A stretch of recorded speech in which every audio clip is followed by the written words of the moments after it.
Hi guys. Yeah, specifically the men in the room. Hi. Quick question. Why?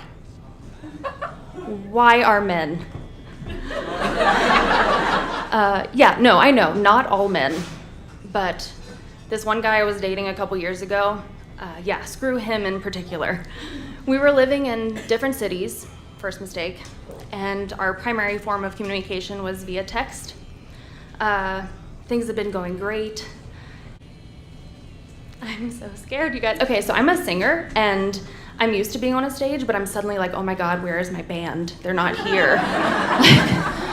Thank you. Okay, good. Like music, cue the music, whatever.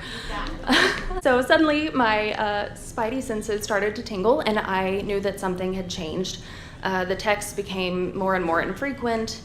Calls were almost non-existent. So naturally, I turned into a stage 5 clinger.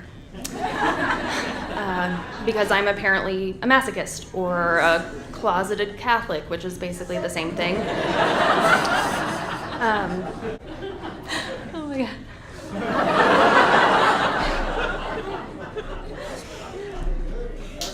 Thanks, guys.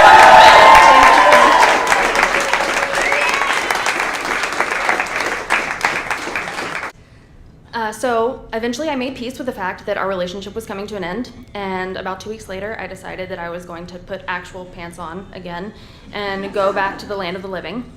So my best friend Abigail and I decided that we were gonna go to a bar, meet up with some friends. One of them I knew really well. The other was a girl that was just sort of an acquaintance. We're gonna call her Brittany. She was like an acquaintance, like we would talk at a party in college, but if we ran into each other at the grocery store, one of us would suddenly become fascinated with the nearest piece of produce in order to avoid small talk. So we're at this bar, and Brittany starts sharing the story about some recent boy trouble she was having. At one point, I interjected to say that I was very sorry for her and how I had recently been going through a similar situation. I joked, I was like, wouldn't it be funny if it was the same guy?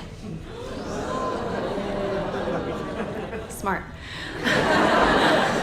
What I didn't know when I spoke those important words was that just moments before I had stepped out to take a phone call, and Brittany's best friend and my best friend had put together the puzzle pieces and figured out that it was, in fact, the same asshat. So I proceeded to lose my shit. I couldn't stop laughing. Some might call that a nervous breakdown. I just called it a Tuesday. My mom is giving me my lines right now. Line. This actually happened. I'm just terrified. It's fine. I'm also revealing a deep part of me right now, so, you know, intimate moments. No, not really. It's fine. So we kept talking about this guy, and the more we talked, the more we uncovered. There was some overlapping with the relationships. Ours hadn't ended before theirs began. Here's the kicker about the whole thing. He's a musician, and I know that is like the 17th mistake. But he had sent me this song that he wrote and recorded for me, and you would think I had learned my lesson with the first, wouldn't it be funny if? But no. So there he went. Wouldn't it be funny if he sent you the same song? You guessed it. And I repeat, why are men? So, yeah, of course, the real MVP steps up, my best friend Abigail. At this point, she motions for the bartender to get us a round of shots. So he grabs 5 glasses and sets them out on the bar in front of us. 4 for us, 1 for him. Ironically, watching a bartender take a shot after hearing about your love life is deeply sobering.